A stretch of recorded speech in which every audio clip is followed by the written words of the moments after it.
This is a rebuttal to a YouTube I saw of actor Matt Damon pontificating on the topics of public schools and teachers' unions.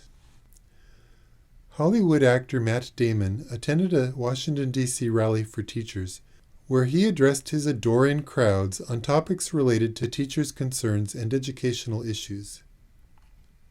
From the podium, he railed against reforms to teachers' tenure policies that would make it easier for school administrators to fire bad teachers, and he demonized school vouchers and charter schools that compete with public schools. But when we more closely scrutinize his positions on educational issues, it becomes clear that Matt Damon and his supposedly progressive cronies are not really interested in the well-being of school children, or most teachers, and in fact, the tenure policies that he so effusively praises force schools to consider seniority rather than competency in determining who to lay off during budget cutbacks, even in cases where the tenured teacher has been accused of wrongdoing. The stellar teacher knows that when her new students cannot comprehend algebra, the real villain is the lazy scoundrel who let his class goof off the previous year, instead of buckling down to teach them their age-appropriate prerequisites, such as simple addition or even block printing. One can imagine the dedicated teacher's frustration at having to sacrifice her regular class lesson plan to her proficient students in order to try and help the struggling student who must catch up on a whole year's missing coursework, only to be blamed later by parents when the frustrated child inevitably fails algebra. And one can also imagine the dedicated teacher's indignation upon then being threatened with termination if she doesn't falsify grades and advance failing students as a way to disguise the school's failures. While there are many good teachers who manage to maneuver through the labyrinth of political obstacles endemic in failing public schools, some newly hired teachers fresh out of college might not yet be worldly enough to negotiate such workplace politics and practices. And whether by force or by choice, these eager and gifted young teachers abandon their dreams of teaching and move on to other vocations, such as factory employment or coal mining. It is no wonder that, according to the article, Why Do Teachers Quit? In The Atlantic from October 18, 2013, there is a 4 times higher job turnover rate for new public school teachers than for other professions, with 9.5% of new public school teachers leaving the teaching vocation within the first year, and 45% within the first 5 years. Of course, not all public schools are rotten to the core with corruption and nepotism and ineptness, and in fact, most public schools have a very competent administrators and focused and dedicated teachers. But in the neighborhoods of failing public schools, many of the school districts have resigned to settle for inferior performance and to thus condemn their community's children to a downward spiral of poverty. One New York City school district found ways to skirt the intrusive edicts of teachers' union contracts by instituting what they called reassignment centers, better known in the area as rubber rooms, where teachers accused of incompetence and wrongdoing were paid to sit idle all day long away from the classrooms. But rather than give the innovative school administrators credit for recognizing and solving the problems, local news media instead blasted these rubber rooms as a $30 million a year waste of taxpayer dollars, and an outraged public demanded that they be closed. On the nation's west coast, the crisis in public school performance finally came to a head in a different way when concerned parents at McKinley Elementary School in Compton, California, became exhausted from hearing decades of excuses for their school's high illiteracy rate, and they banded together to initiate a parent trigger petition, which by California law allows parents, if they can gather a majority, to jettison entrenched management from the failing schools in order to bring in outside management who they hope will reform the school. But unfortunately, entrenched administrators at McKinley, backed by deep-pocket teachers' unions, continually appeal to the courts, and to this day, those entitled losers have not stepped aside. In nearby Los Angeles, also in California,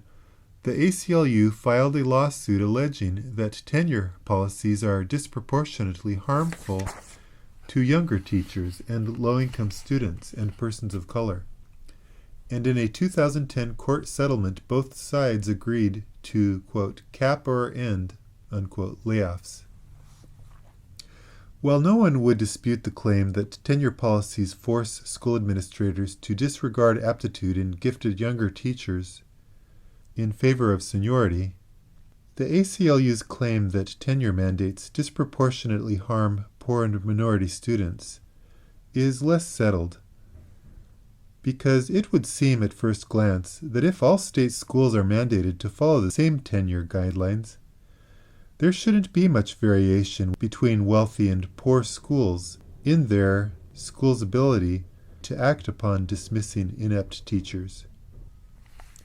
But in the real world, where money and expertise empowers people to varying degrees, there is indeed a wide empowerment gap between wealthy and poor citizens of these widely varying school districts. In ritzy Beverly Hills, for example, where Ivy League educated fathers have law degrees and educated stay-at-home moms are involved in PTA oversight, a lawyered-up school principal can and must successfully challenge the unions and dismiss an obstructive and entrenched incompetent who is dragging the whole school down. Or, indeed, the wealthy district can transfer the laggard to a costly reassignment center to isolate him from the classroom.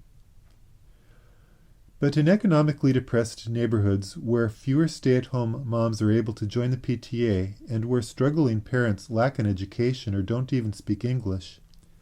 there is no possible way for the principal to challenge deep-pocket teachers' unions on his own, so he must resign himself to accept the dysfunctional status quo. And when his best teachers become frustrated and leave teaching to become plumbers and such, the discouraged principal of that poor minority school is forced to hire teachers who were already rejected as unsuitable from the wealthy schools.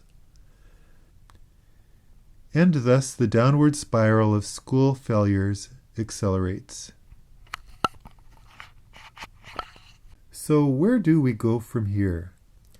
Where so many students cannot read well enough to write their book reports, or add and subtract well enough to learn fractions, and where math teachers are forced to advance failing illiterates in order to hide the school's failures. Can such a failing school ever be reformed? While these bureaucratic challenges sometimes seem insurmountable, in fact, a failing school can be resurrected, but not with hot air from actors and politicians offering simple-minded fixes such as higher pay for teachers and new buildings. If there is hope at all for reform, it is in privatization and transformation of a particular failing public school into a charter school. For example, the principal of Synergy Middle School, Christine Mayhill, in Los Angeles, California, did orchestrate the renewal and reform of her school, and she is quoted to have said on the subject of reviving a failing school, quote, "It is all about working with what you have. The tools our school uses to improve learning aren't rocket science.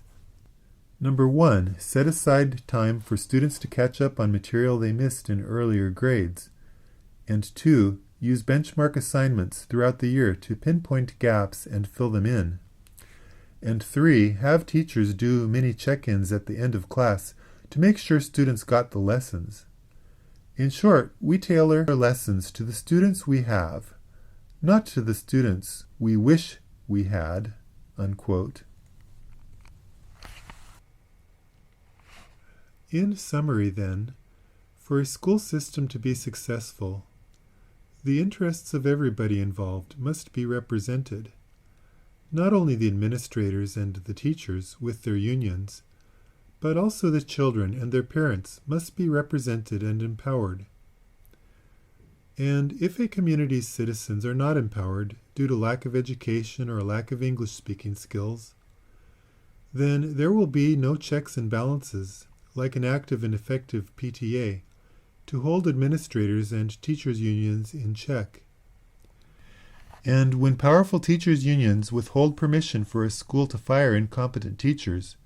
fewer teaching positions open up to the eager young graduates out of teaching college who really do want to work hard and teach,